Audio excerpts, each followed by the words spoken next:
Today we're going to be starting on lesson 5 in your book, which is some quick fixes for some corrections you might want to make in Photoshop. And this is going to be starting on page 110 in your book. So first I'm going to have you open up the images that we'll be using. So we're going to go File, Open, and you can open up multiple images if you hold down Command or Alt on Windows computers. So we're going to hold down Alt or Command and select all of these start files here.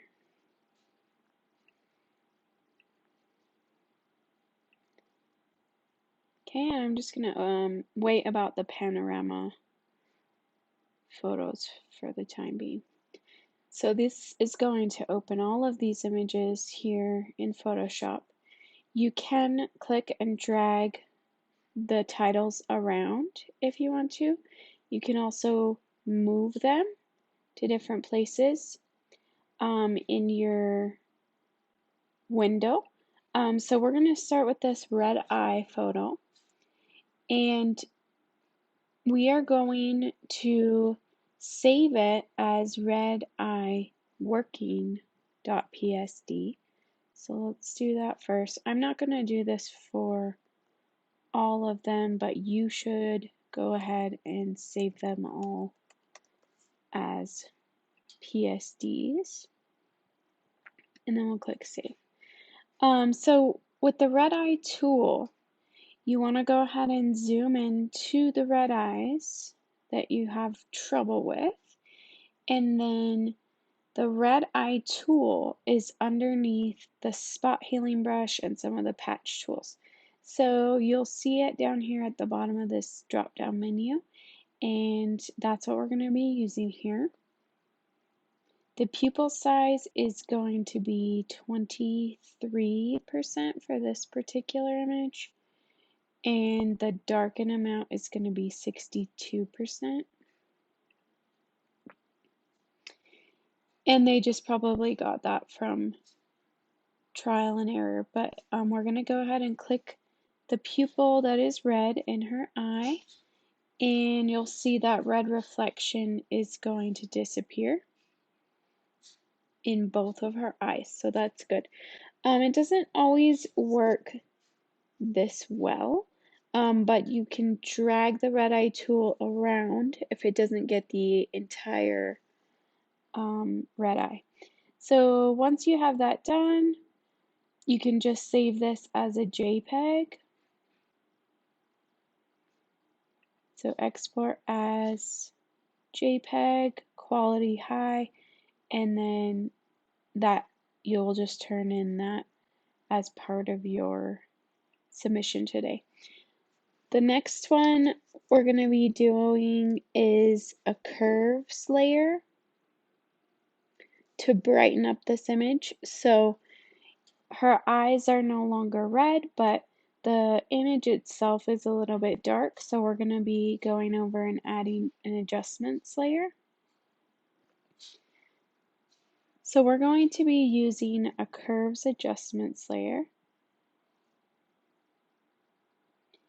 And there's some presets on these. If you click auto, you can kind of see that it does a pretty good job correcting the midpoint and lightening the image around the midtones. If you go to this drop down menu where it says custom, you can also try some of these presets. So we have lighter is the one they want us to try. So this makes the image even lighter. And you'll see the curve of the image change to like this upward curve. If you want it even lighter, you can customize that by clicking on the little dot in the middle and using the arrow keys on your keyboard to make small incremental movements upwards. Okay, if you're not happy with the settings, you can always use this reset button, reset to adjustment default, and it sends you back to the curves layer original settings. And then if you click on the image adjustment tool, that's this little tool right here with the hand, it's going to let you have a little eyedropper on your image, and you want to choose a point that is in the midtones, so that would be around her forehead. And you can tell on our little graph that it's right in the center, right? So right somewhere in the middle of her forehead, you want to click and drag upwards, and that's going to lighten those midtones and the overall tones of our image. Okay, so that tool can be helpful within the curves tool.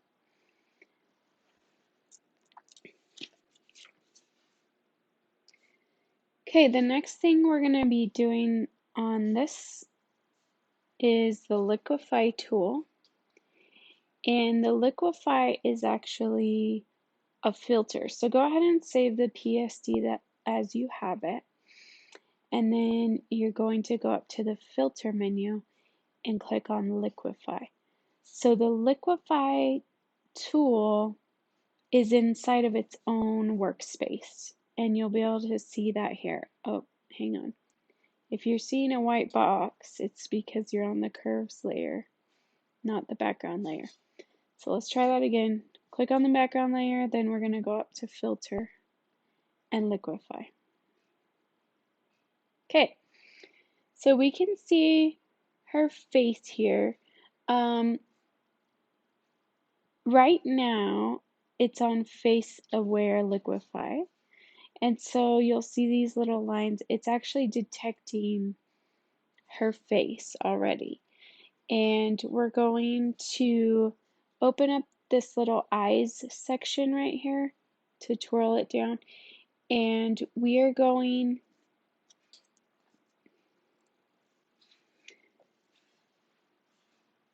to enter the eye sizes. So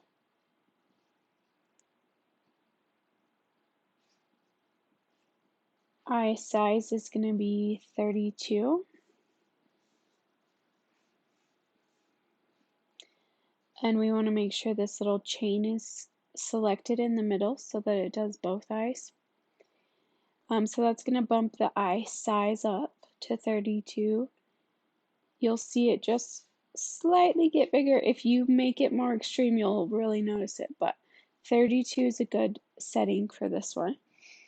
Eye height, you want to go ahead and chain that one in the middle too, and that's going to be 10. So we're going to just boost the eye height a little bit. And then for the mouth, you have all these possible settings. So the mouth smile, we are going to boost her smile. You can try it. If you make it really extreme, you're going to see that it looks really funny.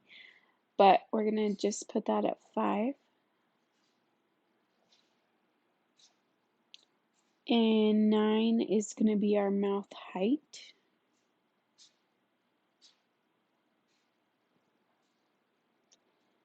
Okay, and then for face shape, we're going to twirl open that arrow, and we're going to enter 40 for the jawline. We're going to go ahead and like expand her jawline a little bit.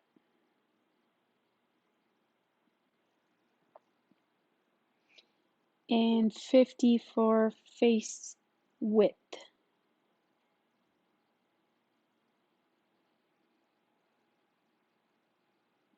Okay, now if you want to see what it looked like before, you can uncheck this preview box and then check it back, and you'll see the differences.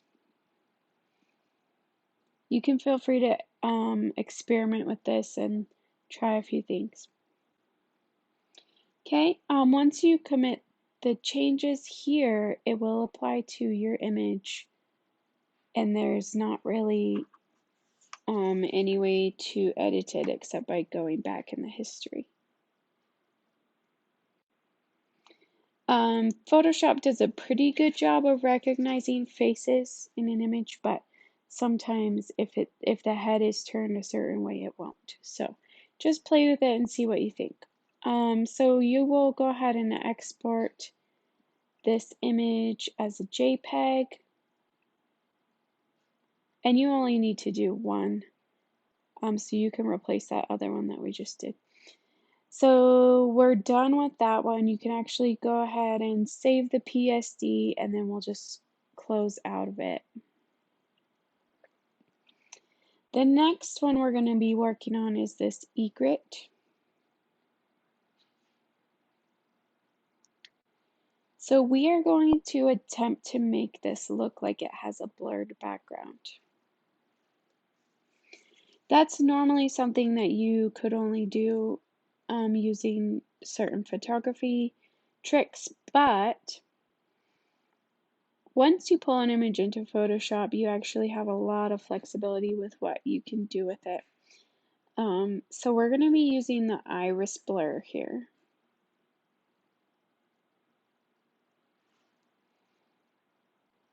Okay, and we want to go ahead and unlock our background layer, so we can click that lock, and then we're going to right click on this layer and convert to smart object.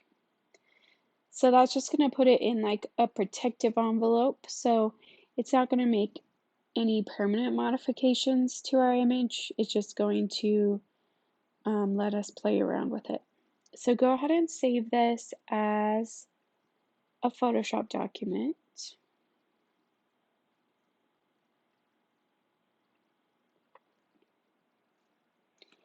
And then you are going to go up to the filter menu again, and we're going to go down to blur gallery and iris blur. So this automatically puts like a blur ellipse over your image, and it's very extreme. You can see that it's very blurry. So there's lots of different settings within this, but we want to go ahead and drag the center pin to where it's at the bottom of the bird's body. So we're making the bird our focal point. Then you're going to click the ellipse and drag it inward to tighten the focus around the bird. So the ellipse is point B, so the feather handle and the blur are on the other settings. So if you go ahead and take in the diagram, if you look at point B, you can go ahead and drag that inward.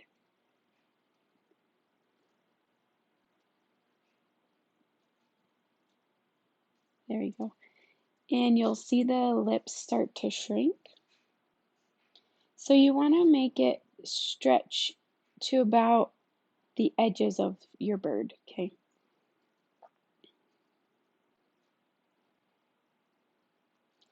If you press Alt or Option on the Mac, you can actually drag the handles separately.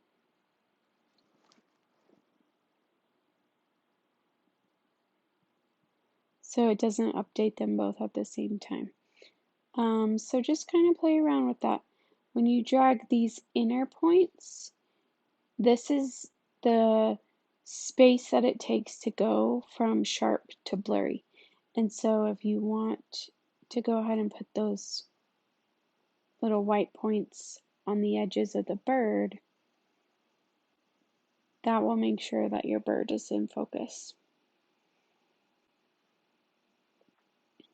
Okay, and then in the middle you have this blur ring, and if you click on the white part, this is the amount of blur. So you want to put the blur at 5 pixels.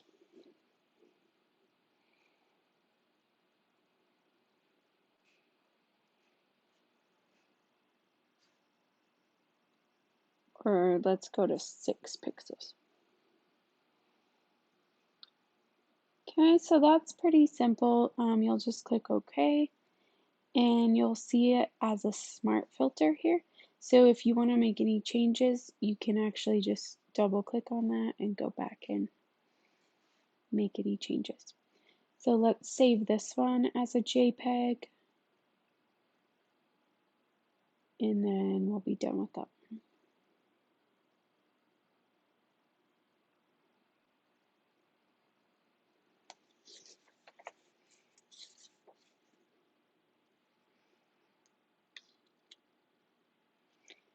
Okay, the next thing we're going to do is create a panorama. So you can close out of egret. And we're just going to leave these guys open. But to create a panorama, you have to have shot those images on purpose to make a panorama. So somebody's already done that for us, the Seattle skyline. And this is in another zip folder in your canvas that's called panorama. So make sure you find that. There's 4 shots in there. And you're going to go to File, Automate, and Photo Merge. So Photo Merge is what Photoshop calls a panorama. Okay, and then you're going to browse to those files for the panorama. So they're called Skyline 1, 2, 3, and 4. And you want to just select all of those together and click Open. So you're loading all of those photos that are part of the panorama.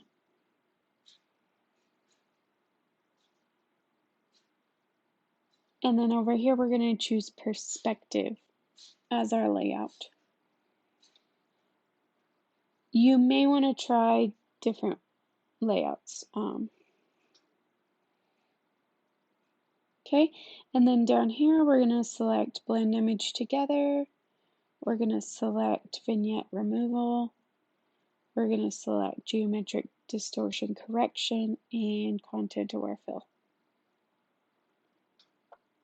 Okay, and then the computer is going to do all the work for you.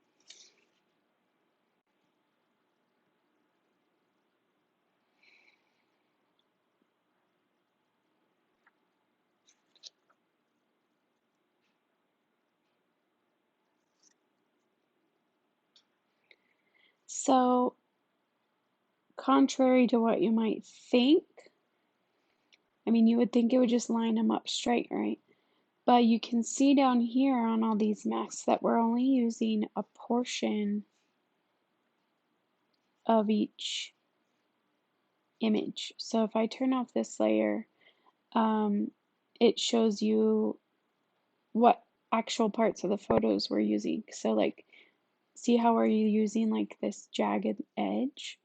So Photoshop is deciding, you know, like what is the best of each image to include. And then it's got like this weird distortion to it, and so it's going to fill in the sky and any of these transparent areas with content aware fill. So you can go ahead and deselect, so Control D or Command D, and then we are going to flatten this image. So we're going to go up to the layer menu, flatten image, and that's just going to put it all on one background layer.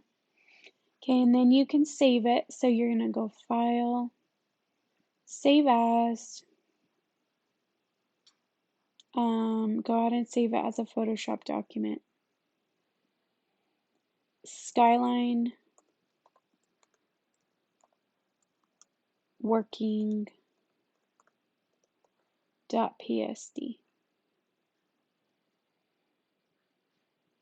Okay, and then we're just going to add a quick levels adjustment.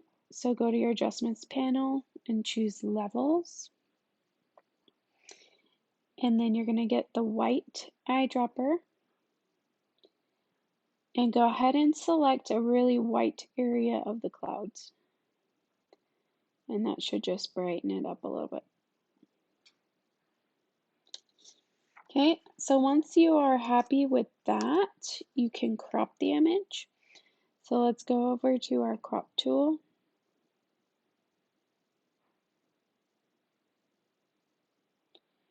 And the idea here is that we're just going to be straightening the horizon line because it's a little bit off. So go ahead and click your straighten tool. And you can just drag along that horizon line. It's really not any more than like 1 degree, but it just helps the overall feel of the panorama. So go ahead and click the check mark when you're happy with that.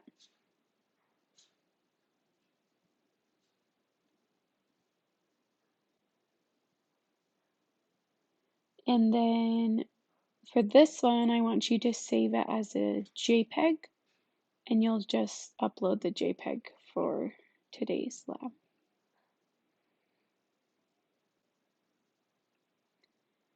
Okay, so we're done with that.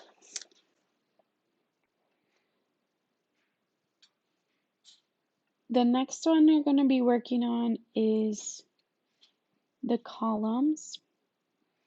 So notice that there's quite a bit of distortion, and this can be caused by different lenses or settings on your computer.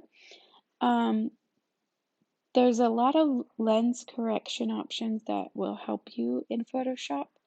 If you are really into photography, you'll understand more about this, but for right now, we are just going to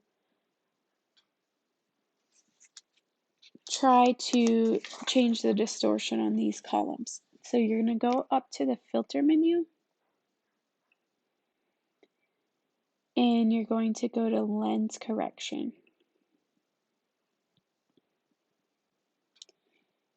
Okay, so you want to make sure that show grid and preview are both selected.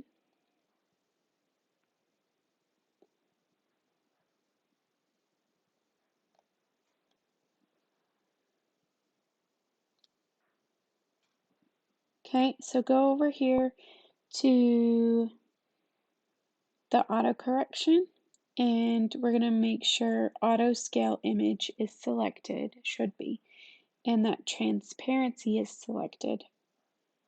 Then we're going to click on custom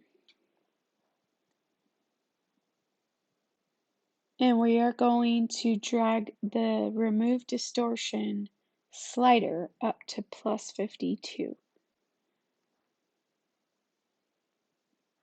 So you're losing a few parts of this image, but what we're trying to do is make these columns appear straight on the grid line.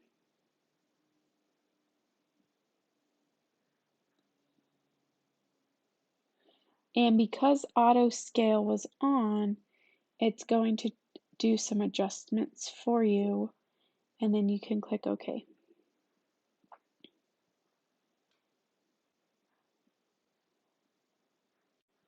Okay, if you want to compare this, just do the undo button, so Control Z or Command Z, and then the redo button, Command Shift Z.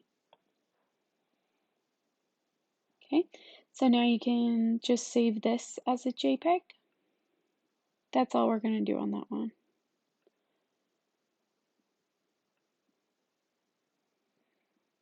And you can close out of it.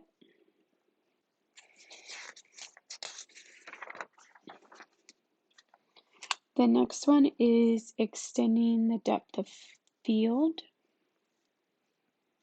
So the depth of field is the distance of focus. So when you open this PSD, you're going to see that the glass itself is out of focus and the beach behind it, and this, all of this is in focus. But this image actually has two layers. So if you turn off the top layer, you'll see that this one down here, the glass layer, is the opposite. So this is where the glass is going to be in focus and the beach is not. So we're going to go ahead and save this as a working file.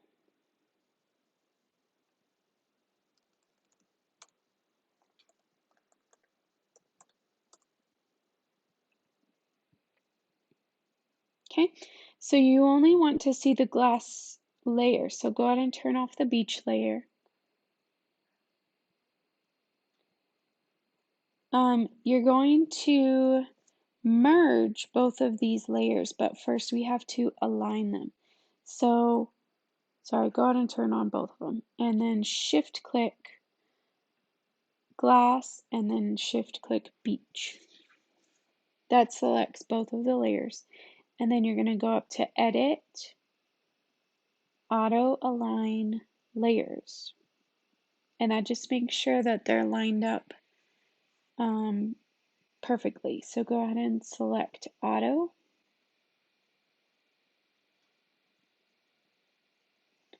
and then click OK.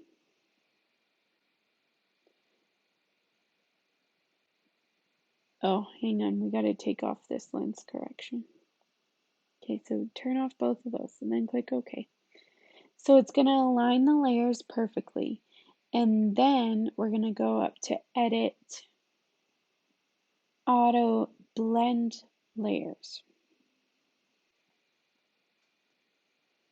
So we're going to select Stack Images and select Seamless Tones and Colors, and then turn off Content Aware Fill, and then click OK. So now what it's done is it's created layer mask that let the focused glass show, but also lets the focused beach show. So you have a large depth of field. Okay, so go ahead and export that.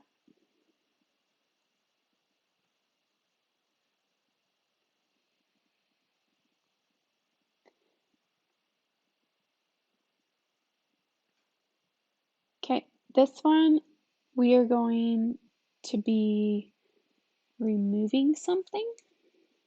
We're going to be removing this big rock right here.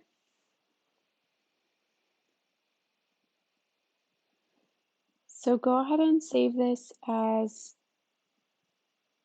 a PSD.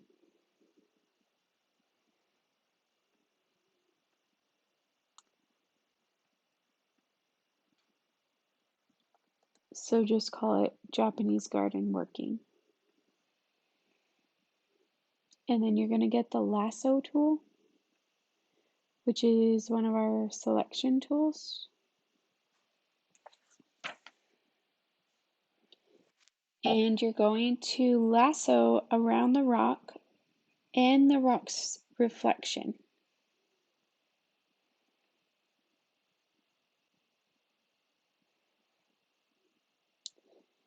And it's okay if it's not perfect. You can just be approximate here. Okay, so once we get this selection, we're going to go up to the Edit menu, and we're going to go to Content Aware Fill.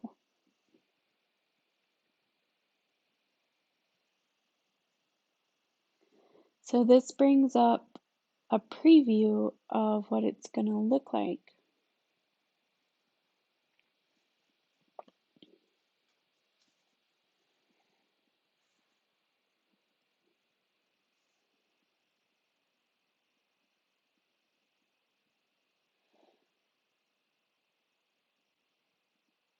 So it says to start with auto, which is what we have it on by default. And then if it works well, you won't have to do much manual retouching. And then if you're not happy with it, you can go in and use a brush tool, sample brush. That's up here on this toolbar. The sampling brush tool will allow you to brush over the image and resample. So if you're not happy with something, you can do that. So you can use the left and right bracket keys on your keyboard to make your brush bigger or smaller.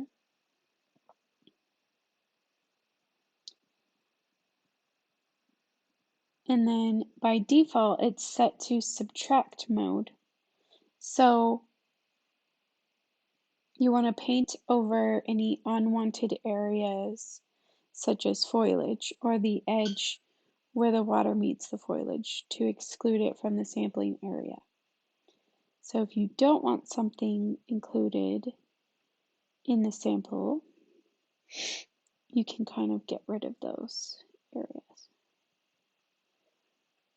So we're just going over like some of these edges here.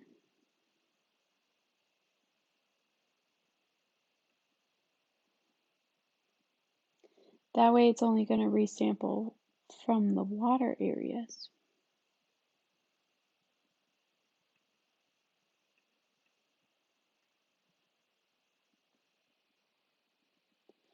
And then it recalculates.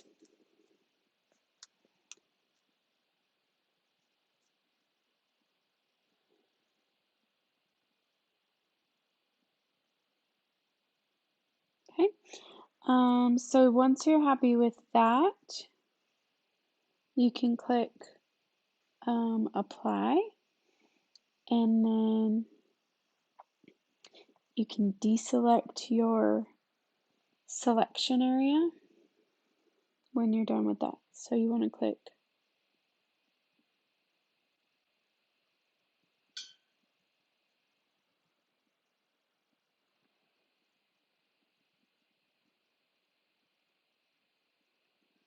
OK. Okay, so it just did a background copy layer over our rock here for us. Okay, so we got rid of that rock. We can deselect.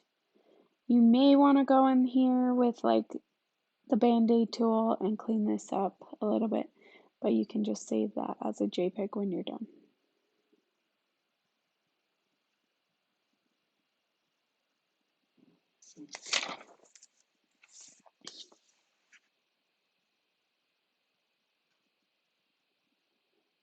Okay, one last image we're going to do is the train on the bridge. So you can see that the train looks like it's flying, and it's because it's on its own layer and it's not positioned correctly. So we're going to first save this as a working PSD file.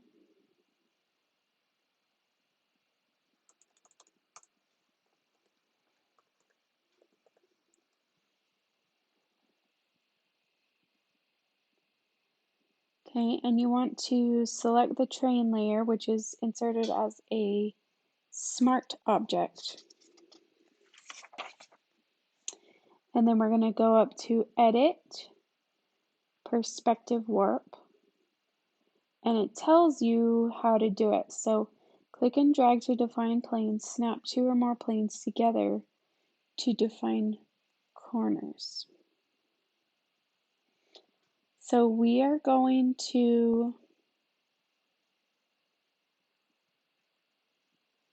drag out a square for the side of our train.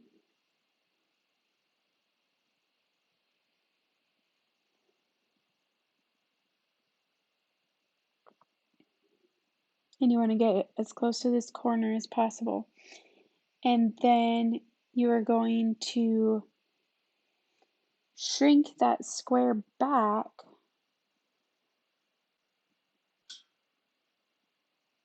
to the caboose so that you get the perspective lines that you want here. So make sure that your left and right lines stay vertical, and then these ones do not have to be parallel. They can be whatever you want. Okay, and then we're going to drag out the front of the train. So it's kind of like we're encompassing this in a box, if that makes sense. Put your train in a box. Okay, so you have that box, and then you have this box.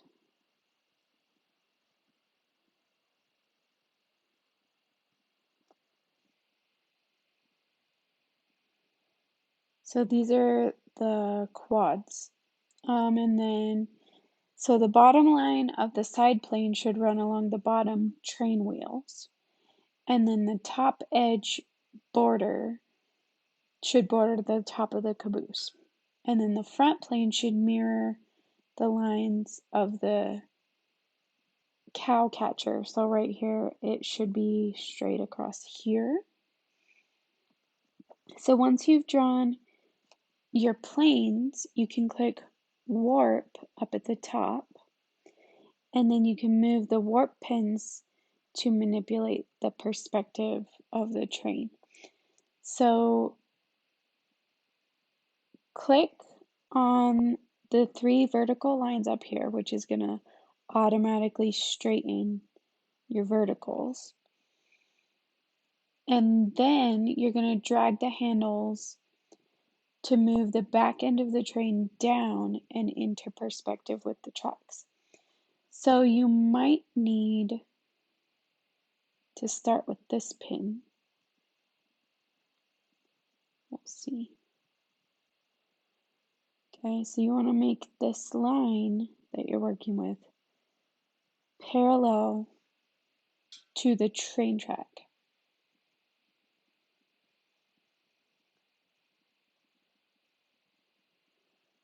Okay, making sure that you're not going to distort the wheels too much.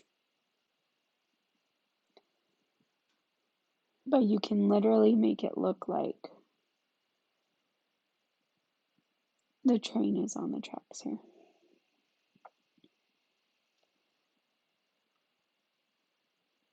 Pretty cool. Okay, so once you're happy with that, go ahead and click the check mark. And then you can export it as a JPEG.